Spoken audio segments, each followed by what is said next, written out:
Subject matter ఇద్దరు కూడా మీ పార్టీకి సంబంధించిన, అంటే శ్రీలక్ష్మి గారు ఐఏఎస్ అధికారిని అయినా ఆవిడ ఐడెంటిటీ మొత్తం కూడా వైసీపీ ద్వారానే ఎక్కువగా ప్రజానీకానికి బాహ్య ప్రపంచానికి తెలిసింది. జగన్ గారి ఆస్తుల కేసు విషయంలో ఆవిడ ఒక 10 నెలల పాటు చెంచల్గూడ జైలుకు కూడా వెళ్ళిన సందర్భం మనం చూసాం. అదే సందర్భంలో ఆవిడ కొంత ఆరోగ్యాన్ని కూడా క్షీణించడం కూడా మనకి తెలుసు. అదొక పక్కన పెడితే అయినా కూడా రెండో పర్యాయం మళ్ళీ జగన్మోహన్ రెడ్డి గారు ఏరికోరి, అంటే రెండో పర్యాయం ఎట్లా అన్నానంటే అంతకుముందు వైఎస్ఆర్ గారి జమానాలో ఆవిడ చేశారు. అప్పుడున్నటువంటి సిబిఐ ఈడీ కేసుల మీదే దానికి రిలేటెడ్గా ఈ గాలి జనార్దన్ రెడ్డి ఓబ్లాపురం మైనింగ్ కేసుకు సంబంధించి ఆవిడ క్యాప్టివ్ అన్న పదం పెట్టలేదు డెలిబరేట్లీ, అందువల్లనే ఆ ఖనిజ దోపిడీ జరిగిందని చెప్పేసి సిబిఐ భావించి ఆవిడ ఆ కేసులో జైలుకు వెళ్ళడం చూస్తాం. అయితే 2019లో జగన్మోహన్ రెడ్డి గారు అధికారంలోకి వచ్చిన తర్వాత ఆవిడ్ని ఏరికోరి తెలంగాణ నుంచి ఆంధ్రప్రదేశ్కి తెప్పించుకోగలిగారు ఢిల్లీలో మాట్లాడుకొని. మరి ఏమైంది? భూమర కరుణాకర్ రెడ్డి గారు ఏమన్నా పార్టీ మారారా? కాదు కదా, ఆయన వైసీపీ, అందులో జగన్మోహన్ రెడ్డి గారికి క్లోజ్ అసోసియేట్, బంధువు కూడా. మరి జగన్మోహన్ రెడ్డి గారికి అంత ప్రీతిపాత్రమైనటువంటి ఐఏఎస్ అధికారిని ఇప్పుడు ఆవిడ మీద మళ్ళీ కొత్తగా కూడా కొన్ని ఆరోపణలు ఉన్నాయి. మరి ఎందు గురించి భూమన గారు ఒక విషయంలో తనను తాను రక్షించుకోవడానికి శ్రీలక్ష్మి గారి మీద అభాండాలు, అందులో తాటకి, అలాగే దెయ్యం, రాక్షసి అని చెప్పేసి ఆవిడ పేరెత్తకుండానే ఆ రకంగా మాట్లాడుతున్నారంటే, సరే ఆమె పేరెత్తకుండా ఆవిడ ఎలా అంటే క్లియర్గా అర్థమైపోతుంది. ఆయనే చెప్పారు, లక్ష్మణరావు గారు ఆయనే అన్నారు, ఈ తిరుపతిలో ఆ రోడ్లు కాంట్రాక్టుల్లో టీడీఆర్ బాండ్లు అక్రమాలు జరిగాయని ఆయన మీద ఆరోపణలు వచ్చినాయి కాబట్టి దాని నుంచి రక్షించుకోవడానికి ఆయన రివర్స్ అటాక్ చేశారనుకోవాలా, లేదంటే నిజంగానే ఆవిడ ఆ రకమైనటువంటి వ్యవహారాలు చేస్తారా డబ్బు పిచ్చితోనూ, లేదంటే ఆయన అన్నట్టు 50 లక్షల రూపాయల పైచీలకు విలువ చేసే విగ్గులు 11 ఉన్నాయని, రోజుకొక విగ్గుతో వస్తారని, కింది ఎంప్లాయీస్ని చెండుకు తింటారని, టార్చర్ పెడతారని, ఆవిడికి డబ్బు పిచ్చని. ఏది కరెక్ట్ లక్ష్మణరావు గారు? ఎందుకు ఆ తేడా? సురేష్ గారు, మీకు ప్యానల్ ఉన్న పెద్దలకి, సిటీ 24x7 ఛానల్ న్యూస్ వరకే యాజమాన్యానికి హృదయపూర్వక నమస్కారం. ఏవైతే మరి తిరుపతిలో 21 రూట్లు, అంటే అప్పుడున్నటువంటి ట్రాఫిక్ కానీ అక్కడ ఉన్నటువంటి ఆ యొక్క తిరుపతిని ఒక నగరాన్ని సుందరీకరించడానికి, ట్రాఫిక్ని తగ్గించడానికి 21 రోడ్లు అనేది, ఒకటి 100 అడుగుల రోడ్డు, 50 అడుగుల రోడ్డు, 20 అడుగుల రోడ్డు, ఇలాగా క్రమేపుగా అక్కడ వేయడం జరిగింది. ఎవరు? మన భూమన కరుణాకర్ రెడ్డి గారు, ఆయన యొక్క ఆధ్వర్యం. సో అక్కడ ఏమైందంటే, ఎవరైతే మరి ఆ యొక్క రోడ్డుకి ఇచ్చినటువంటి కొంతమంది ఇల్లులు ఉన్నాయంటే, కొంత స్థలాలు ఏవైతే ఉన్నాయో అవి రోడ్డు యొక్క వైల్డింగ్ లో మరి ఆ యొక్క గవర్నమెంట్ ఇచ్చినటువంటి కాంపోజిషన్ ఏదైతే టీడీఆర్, ట్రాన్స్బుల్ డెవలప్మెంట్ రైట్స్ ఏవైతే ఉన్నాయో, ఆ టీడీఆర్ బాండ్స్ అనేవి అవినీతి జరిగిందని ఒక అభియోగం అనేది మోపడం జరిగింది. అది జరగలేదు, అసలు అవినీతి అనేది ఎక్కడ కూడా జరగలేదు. అవసరమైతే మీరు దీన్ని సిబిఐ ఎంక్వైరీ కూడా వేయొచ్చు అని చెప్పి మరి భూమన కరుణాకర్ రెడ్డి గారు నేను ప్రెస్ మీట్ పెట్టి మాట్లాడడం జరిగింది. ఎందుకంటే ఎవరితో లాలుచిపడ్డారు? శ్రీలక్ష్మి గారు ఏమైనా చంద్రబాబు నాయుడు గారితో లాలుచిపడి భూమన కరుణాకర్ రెడ్డి గారిని ఇబ్బంది పెట్టే కార్యక్రమంలో ఆయన మీద ఇటువంటి అలిగేషన్ తీసుకొస్తే ఏమైనా ఉపయోగం ఉంటుందా?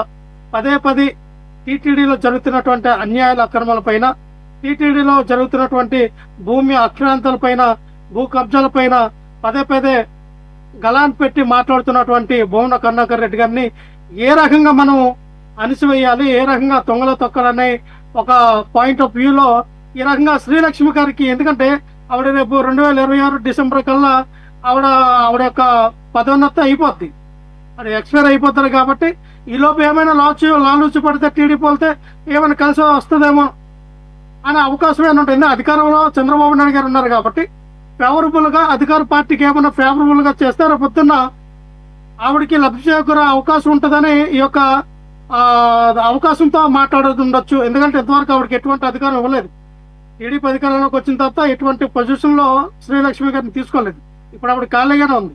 సో ఎందుకంటే మేమేమంటామంటే ఈ టీడీఆర్ బాండ్స్ ఏవైతే ఉన్నాయో టీడీఆర్ బాండ్స్ అన్ని కూడా ఎవరెవరైతే ఆ యొక్క రోడ్లు వేసిన క్రమంలో ఎవరు స్థలాలు కోల్పోయారో ఎవరు ఆస్తులు కోల్పోయారో వాళ్ళందరూ కూడా మీ సక్రమంగా పంచాము. దాంట్లో అవి కబ్జా చేయాలి. ఆ యొక్క టీడీఆర్ బాండ్స్ లో అవినీతి చేసి డబ్బులు దండుకోవాలని శ్రీలక్ష్మి గారు చేశారు. అవినీతి చేయాలని భావించింది ఆవిడ అవినీతి చేయకుండా మేము అడ్డుకున్నాం కాబట్టినే మా మీద కక్ష కట్టింది ఆవిడ. సో ఆవిడ రూపాయి తినడానికి కూడా మేము ఆ యొక్క అవకాశం అక్కడ ఎటువంటి అవకాశం ఆవిడకి మేము ఇవ్వలేదు. సో అందుకని మా మీద కక్ష పెట్టి అక్కడ స్థానిక ఉన్నటువంటి మాజీ ఎమ్మెల్యే టీడీపీ ఎమ్మెల్యేతో కుమ్మక్కై నా మీద లేనిపోయినట్టు నీలాపనిందలు వేసి ప్రజల్లోకి తీసుకురావాలన్న ఆలోచన విధానం ఏదైతే చేశారో ఖచ్చితంగా నేను ధైర్యంగా ఎదుర్కొంటాను. మీ ఇష్టం, మీ ఏ కేసు పెట్టినా ఎటువంటి నా మీద దర్యాప్తు చేసినా సమగ్ర దర్యాప్తుకి నేను కరెక్ట్ సిద్ధంగా ఉంటానని చెప్పి బొమ్మన కరుణాకర్ రెడ్డి గారు ఇప్పుడు కూడా చెప్తా ఉన్నా. ఇక్కడ క్రిస్టల్ క్లియర్ గా అర్థమవుతోంది. ఇదంతా కూడా పొలిటికల్ వెన్నెట్గా అర్థమవుతోంది. ఇక్కడ రోజుకొక వ్యవహారాన్ని తీసుకురావడం, ఈ రాష్ట్రంలో జరుగుతున్నటువంటి పాలిటిక్స్ వ్యవహారాన్ని, రాష్ట్రంలో జరుగుతున్నటువంటి ఈ యొక్క ఏవైతే వ్యవహారాలు ఉన్నాయో ఇవన్నీ కూడా ప్రజలకు తెలియకుండా ఉండడానికి ఇదొక కన్నుకట్టుగా రోజుకో వ్యవహారాన్ని తెరపైకి తీసుకురావడం, దాన్ని బదనం చేయడం దిశగా ఈ యొక్క కూటమి ప్రభుత్వం అనేది నడుస్తూ ఉన్నదాన్ని క్రిస్టల్ క్లియర్ గా కనబడుతోంది. ఒక పక్కన ఉల్లిపాయలు రేట్లు లేవో లబోదేవో అనే ఉల్లిపాయల రైతులందరూ కూడా ఒక పక్కన ఏడుస్తూ ఉన్నారు. ఒక పక్కన దివ్యాంగులకి పెన్షన్ తీసేశారని ఒక పక్కన దివ్యాంగులందరూ రోడ్డు మీదకి వస్తూ ఉన్నారు. ఒక పక్కన భారీ వర్షాలు, అతి భారీ వర్షాలు పడి అమరావతి మునిగిపోతుందని ఒక పక్కన వార్తలు. ఇవన్నిట్లు కూడా డైవర్ట్ చేయాలి అంటే ప్రజలకి ఇవేమీ తెలియనివ్వకూడదు అంటే వైఎస్ఆర్ పార్టీ నాయకుల పైన ఏదో ఒక బురద చల్లాల. ఆ బురద ఇదే నిజం అని చెప్పి ప్రజలకు నమ్మించాలనక. అమరావతి మునిగిపోతుందన్న వార్తలు ఎవరో ఇట్లా మీరే వేస్తుంది. రెండోది అమరావతి కాదు, మొత్తం ఇండియా మొత్తం మునిగిపోయింది. మీకు అమరావతి ఫోబియా పట్టుకున్నట్టుంది. ఇండియా అంటే అమరావతి ఒకటే కాదు, ఆంధ్రప్రదేశ్ అంటే అమరావతి ఒకటే కాదు, తెలంగాణ మునిగిపోయింది. రోడ్లు లేవు, రైల్వే ట్రాక్లు కొట్టుకుపోయి ఉన్నాయి, ఉత్తరాఖండ్ మొత్తం మునిగిపోయింది. యాత్రికులు చనిపోయిన పరిస్థితి చూస్తున్నాం. రోడ్లు కూలిపోతుంటే కార్లు కూడా ఏంటి నీళ్ళల్లో తేలుతున్నాయి, చూస్తున్నారు కదా. కాబట్టి మీరు టెన్షన్ పడకండి. అమరావతి మునిగిపోయినా కానీ మీరే అమరావతి మునిగిపోయినా ఏం కాదు సార్, అది అంతా శ్మశానమే కదా. శ్మశానం మునిగిపోతే అవుతుంది సార్, ఏం కాదు. మనుషులు మునిగితేనే ఇబ్బంది. సరే సబ్జెక్ట్ సరే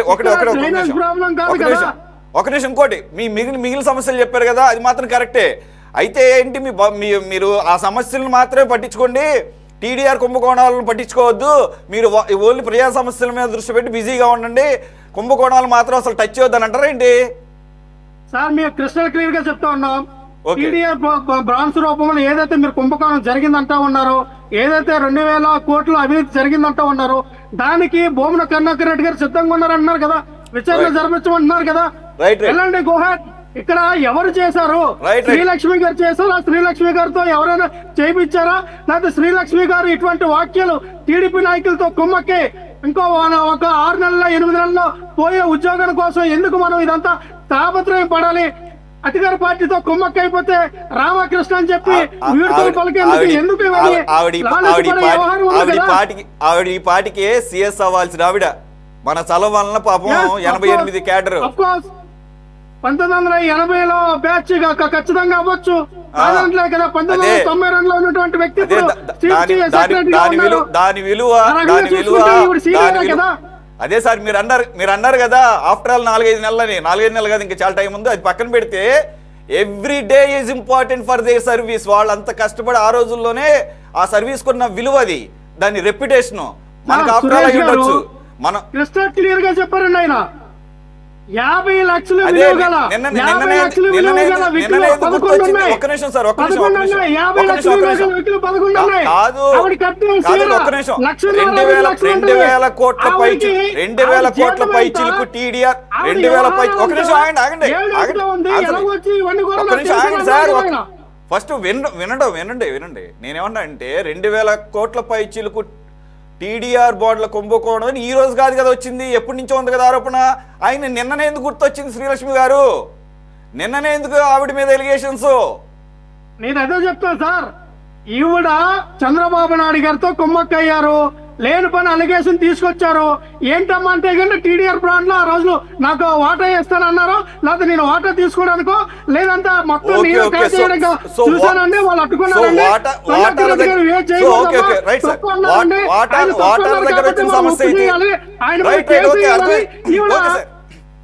ఓకే, వాటాల సమస్య అన్నమాట ఇది, వాటాలకు వచ్చిన గొడవ అన్నమాట. వాటా అంటే పంచుకునే వాటా కాదండి, ఆవిడ ప్రజల దగ్గర తీసుకున్న వాటా. కరుణాకర్ రెడ్డి గారు కాదు, కరుణాకర్ రెడ్డి గారు వాదించారు, అమ్మా ఇది వాటాలు పంచుకోవడానికి, గుడ్ల పంచిన ప్రసాదం పులిహోర పొట్లాలు కాదు, మనం వాటాలు వేసుకోవడానికి. ప్రజాధనం ప్రజలకు ఇవ్వాలి, వాళ్ళు నష్టపోయారు, వాళ్ళ ఆస్తులు నష్టపోయారు, వాళ్ళకి గవర్నమెంట్ పరంగా ఇచ్చినటువంటి ఈ కాంపోజిషన్ వాళ్ళకి ఇవ్వాలి, నువ్వు మేము తినడానికి కాదని ఆయన చెప్పారు కాబట్టి ఆయన ఎలిగేషన్ తీసుకొచ్చారు. Okay right. సో మొత్తానికి అయితే వైఎస్ఆర్ గారి హయాంలో ఈడి మీద ఉన్న కేసులు, జగన్మోహన్ రెడ్డి గారి ఆస్తుల కేసుల్లో కూడా అవి కరెక్ట్ గా నిజమే అనమాట, ఇండైరెక్ట్ గా ఒప్పుకున్నారు అనమాట. రైట్.